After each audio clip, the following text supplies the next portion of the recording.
Bases, Barrels, and Ballplayers fans. Thank you for joining us today with a new exclusive feature, Down on the Farm segment, where we're going to be interviewing professional ball players throughout the rest of this season. And we're fortunate enough today to be joined for our first exclusive interview with right-handed pitcher from the New York Mets organization, Jordan Geber. Jordan, thank you so much for joining us today. Hope you're doing well. I know you've been going through the grind, of that typical minor league schedule. How's everything going with you? Thank you. Thank you for having me. Everything's going good. I just had a little start on Thursday and it went pretty well through 5 innings. It's feeling good going into All-Star break. Excited to give my body a little bit of a rest here coming up. But no, been throwing pretty good. Family's doing well, so can't really complain about much right now. Glad to hear. And before we jump into this, you want to let everyone know how that last start went? Sure. Um, I was pitching against the Blue Jays Double-A team here in New Hampshire, the Fisher Cats. Through 5 innings, 60 pitches, had 2 hits, no walks, no runs, 4 strikeouts. So, and ended up getting the win. So, it was a good day at the park. That's awesome. Doesn't get much better than that. And for those fans that might not know, the double A for the Mets is the Binghamton, is it the Rumble Ponies? Is that right? Yep, yep. That's a fun name. That's awesome. Very cool. Very cool. Well, I'm glad that went well, and hopefully for nothing but sustained success moving forward, especially as we approach the All-Star break here to give our mentals and our bodies a little bit of break before getting back out there and getting after it. Well, appreciate you again for stopping by, and let's Sure. jump right in. So, since many people might not know a whole lot about you, I want to pass the floor over to you, pass the mic, and tell the audience whatever you would want to know about you. Cool. My name is Jordan Geber. I was born in Annapolis, Maryland. I was raised outside of, Baltimore and Annapolis pretty much my whole life. Severn area, Pasadena areas. If you're familiar with Maryland, I got 2 dogs at home. I got a brother, 2 stepsisters. I got a really supportive family. I like to ski. I like to fish. Like to play video games. I like to explore. I want to get to travel more, but haven't got to that yet. I went to Mount St. Mary's for 4 years, which is a small Division I college in Northern Maryland, and then transferred as a grad student to Virginia Tech. Went to the Super Regionals with Virginia Tech, which was really cool. Played a little bit of indie ball before getting picked up, and now I'm here. Yeah, that's awesome. Thank you for sharing that. And so, a couple of the important questions too before we get back onto the baseball track. But you being from Maryland, how about those crab cakes? Do you tell a little bit how good they are? Are they as good as advertised? And if you've Oh got yeah. any suggestions of some best places in Maryland, or that you've been down there for crab cakes, let Oh us yeah. know. So next time we're down there, when we're hungry, we know where to go.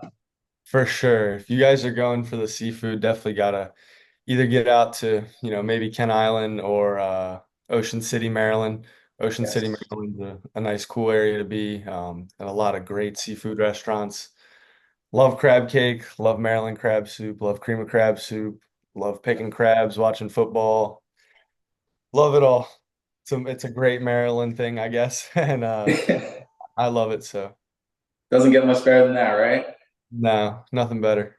And more importantly, too, it's a shame we couldn't have these two special guests join as well since you're up in New York right now. But what kind of dogs we got? What are their names? And got to hear a little bit about them too, as well as a personal dog lover myself. That's cool. What kind do you have? I don't have any. I'm just a fan of dogs. I want Oh, someday I want like a Bernese or a Husky, but just love dogs in general. So I love whenever I Bernie. see one, need to pet them. They're beautiful. Now I have 2 Rottweilers. One's a girl, one's a boy. The girl's name is Evie, and the boy's name is Bash. And they're a handful. They're fun to watch. Um, Play all the time with Bash, and Evie will chase him down and try to play with him, try to gnaw at his ankle or something, and try to get a rise out of him. But no, it's fun. They're definitely a handful, but they're fun. They ever gonna make up the trip with the fam to see a pitch sometime in New York, maybe? Or I At a hope bar, so. park night maybe. I hope so. It's a little bit of a drive, but Sure. hopefully one day in the future. That'd be sweet. Someday. Yeah, maybe play fetch in the outfield, something like that. That'd be sweet. Yeah, that'd be All right. Awesome. Awesome. Well, thanks for sharing. I appreciate that. Get a little bit back on track here. You talked about your baseball career, and I appreciate it. You showed like the climb from, maybe starting from a smaller Division One, going up to, bigger with Virginia Tech and getting that cool super regional experience, then going that indie ball route before getting that opportunity to get signed with the Mets. Obviously, that's so cool to see, the physical track.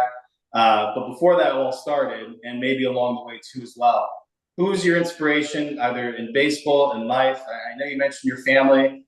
Feel free to get a little bit more into them too as well. But if you have any other inspirations too as well, please feel free to share. Yeah, of course. My biggest inspiration probably would be my grandfather. On my mom's side, he's taught me what it means to be a hard worker ever since I was a little kid. I've always wanted to help him out. I've always wanted to work with him. Always wanted to, do more than, I was required to do just because that's how I was raised watching him.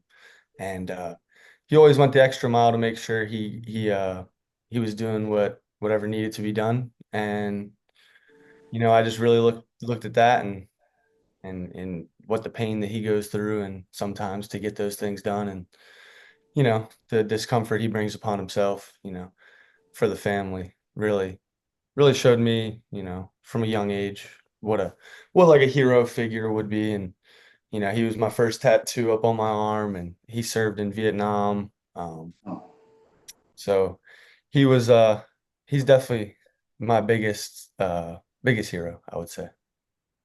yeah, it's sweet to hear. Thanks so much. And does he have a baseball background as well? Like, did he No, he's a he's a little 5'2", a 5'2" little fat guy. His nickname's Funky. He's got he's a funny dude. He didn't never he wrestled a little bit in high school, but he There you never go.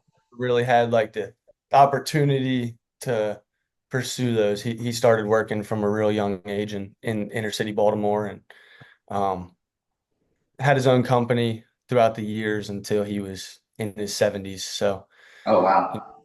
yeah, so it was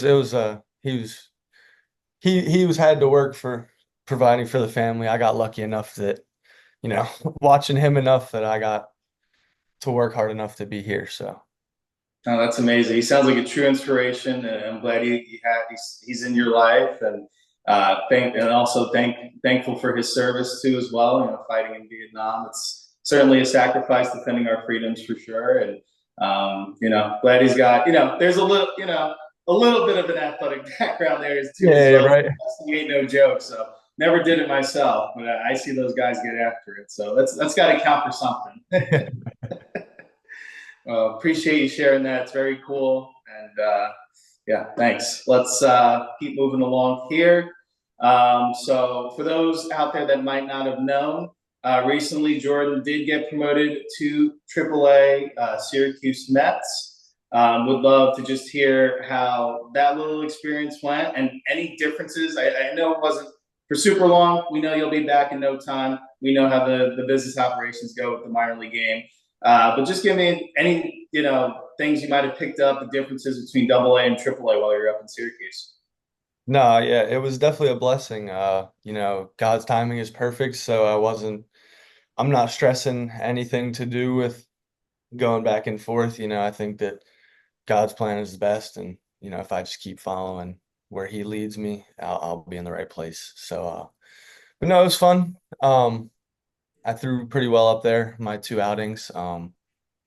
I think the biggest difference would probably be probably just the getting used to the big league ball and the minor league ball. There's a little bit of a slight difference. I would only say that the difference is maybe you got to finish your pitches a little bit more out in front, a little bit more extension. But other than that, there's not a ton of difference. I like to attack batters with the confidence that I'm the best option on the mound, and that I realize that hitting's hard. So as long as I can go out there and read the swings and make competitive pitches where I need to, then I think I can succeed at any level. So Oh, that sounds great. That's the mentality to have. I mean, it's your best against their best, and Mhm. when you're out there, you don't think anyone can get you. So glad to hear that. We'll just love a little bit of follow up. I'm just more curious, and for our audience too as well. And I appreciate explaining like the difference, maybe having to get a little bit more out in front or release it a little bit, tighter or anything like that. But is it anything specifically with the baseball itself? Like, does it have anything to do with the seams? Is it the slickness, the size of the ball? Just love, just a teaching moment here for all of us. Yeah, I think the main cause for that is just because the big league ball is wound a little bit tighter. Mhm. So the seams are a little bit tighter. They're a little bit less pronounced. The skin on the face of the ball is a little bit tighter, so it's a little bit different feel. But it's not crazy different. So I think that Okay. calls for it though. Very cool. Well, thanks I for could be sharing. wrong. Appreciate. Could be wrong, but I hope that's right. Well, I mean, you would know better than most of us here. I mean, you were just out there, so that's a pretty good idea. I will take your word for it, and we'll hold it to you if you're wrong. Yeah. But while you got that ball in your hand, I'm curious if you want to bring it out for everyone. But obviously we've seen some highlights of you throwing, and actually got to check in on you throwing your last start a little bit too as well, which was great to see. I noticed you got a pretty nasty slider as a put away pitch, but don't want to give anything away. Don't want to steal your thunder. Is that the pitch that makes you unique? Like that helps you stand out, or is there something else we're working with that helps you stand out against the rest? I think that with how I pitch from a low release height that everything kind of plays well. But yeah, I like my fastball and I like my sweeper, and I think that my sweeper is probably my favorite pitch to strike people out on. Um, Gotcha. Probably my favorite pitch to throw, honestly too. But yeah, I'll give away some sauce, Yeah, but let's see that grip. I try to crank my middle finger into the seam as hard as I can, build up as much tension there as I can. And the index finger is just kind of there to ride. It's just kind of there to hang out. And I try to split the ball almost in half, it seems, with my thumb. Does look I, like that. Yeah. Okay. I And get now, pretty just tight so we in keep my learning here palm. as an audience, what is that going to do for you if you're holding it real tight on that specific part of the ball? You're going to have tighter rotation, tighter pitch spin. What are we looking for here? So all you're really looking for on the slider, well, that I look for, the sweeper, is to try to build the tension here so that I can get the right spin that I need to go towards home plate. And I think that by creating that tension, it's just a lot easier to naturally get that feel as you're going through the throwing motion of pulling through that seam almost. But I think that holding it in against your palm like this takes some speed off. So it allows me to, I can kind of manipulate it with by myself if I want with my thumb to create a little bit faster, a little bit depthier, or a little bit more sweepy. So it's a, Mm-hmm. it's a fun pitch. I think the cutter is kind of similar too. I'm similar grip on the cutter. I just barely, barely over that seam. And then here I can be more on top of the ball and get more depth going down away from a righty, or I can stay behind it a little bit more and get more like ride cut going up and into a lefty or up and away from a righty. So it's a lot of fun manipulating sliders and cutters once you kind of get into it a little bit more. No, for sure. And so just to follow up here, I'm just curious. So between the slider and the cutter, do you feel like on your cutter you're tucking it a little bit less so you don't lose as much velocity on it Oh in yeah, comparison so between the two? when I go from my fastball to my cutter, I barely move, and then I still tuck my thumb like my fastball. So there's a ton of room. If you can see the light through there, there's a Yeah. ton of room when I'm holding it because I really want the cutter to be faster. I want the cutter to play more off the fastball. So Right. then I can play a separation from the fastball and the cutter to the fastball, the cutter, and the sweeper. So now I've got three different levels that I can go down and into a lefty, up and into a lefty, or with a righty going down and away. Very cool. No, I appreciate that. Well, best of luck at that. It sounds like it's going to be a nightmare for some hitters to be able to figure that out. They're not going to be able to sit on one certain pitch with you. Like the slider, yeah, it's a slider here, but it could have a little bit of different movement. You could locate a little different. So you can see why, me with the hitter's background, you can see why sometimes we're left scratching our head at points where, we think it's going to be in one spot, ends up different movement. So you can see that they're, pitchers always tinker and always play with those different grips. It's very cool. I appreciate that breakdown because you don't get to see that every day.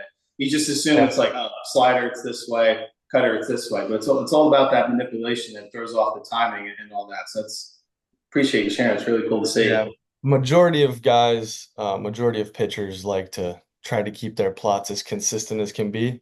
Yes. But a thing I've always believed too is like rather than throwing my nastiest pitch and having it be this huge breaker that I really don't need in that situation, I can kind of manipulate and throw the pitch where I need to in the shape that I need it to be to either get an out or a strikeout. So it's like I'd rather chase the control aspect of it rather than try to throw so nasty that I can't throw strikes. No, that's smart. You save that for when you need it, like in a bigger Of course. situation. Maybe it's more of a strikeout situation, Of runners in course. If scoring I'm position. 0-2, 1-2, and it's a, no out situation, guy on base, I need a strikeout, then yeah, I'm trying to throw my nastiest stuff out of the zone. I'm not trying to let him get anywhere near it.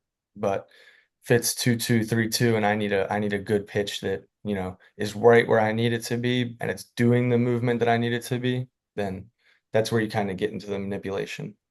That's awesome. No, very, very cool stuff. Very cool stuff. Appreciate that. I'm sure it looks like you could talk pitching for hours, and I'm all ears if you're for it. Well, appreciate you, Jordan. Don't want to take up too much of your time. I know you got to get to the ballpark in a little bit. Last question here before we wrap things up. Jordan, obviously your journey's been amazing so far. You've seemed to be pretty established at AA. You've gotten that cup of coffee call up to AAA. Like I said, you ain't stressing. You'll be back in no time. Then there's only one step above that, Queens, New York Mets. What's it going to take for you to get there? What do you think? And why do you think the Mets would be better off with you up there at the big league level? And you don't have to be super humble here. I appreciate you do seem like a humbled, centered guy, which I do appreciate. But let us know what separates you amongst the others vying for that same opportunity.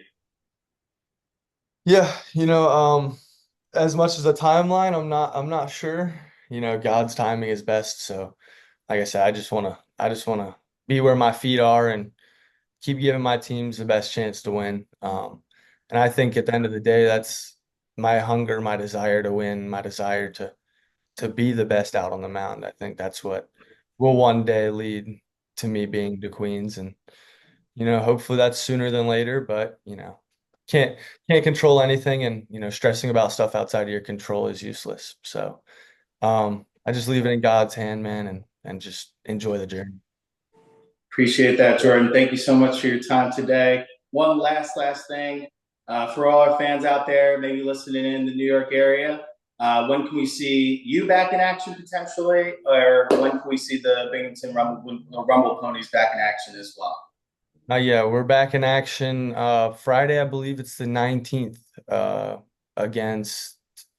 Ooh, I'm unsure. We have 3 games at home though, starting Friday, going through Saturday Okay. and Sunday, and then I think we take a road trip to Richmond the following week. So Very, off for a little bit after Sunday for All-Star break, but we kick it right back up on Friday. So very cool. Well, if you are out in the New York area, head on out to the ballpark, see Jordan pitch. Once again, he might just be a part of another shutout. I mean, why not? He had 5 shutout innings the other week. Why can't he do it again? And it doesn't matter who they're playing anyway, because it's his best against theirs. They'll figure it out. Well, I don't think they will. Anyway, Jordan, thank you so much for your time again. Right-handed pitcher Jordan Geber from the New York Mets. Appreciate you stopping by. Best of luck. Enjoy the time off during this All-Star break again for the mentals and for the physical too as well. And rooting on for you to have a strong second half. thank you very much for having me. It was a lot of fun talking to you. All right. Be well.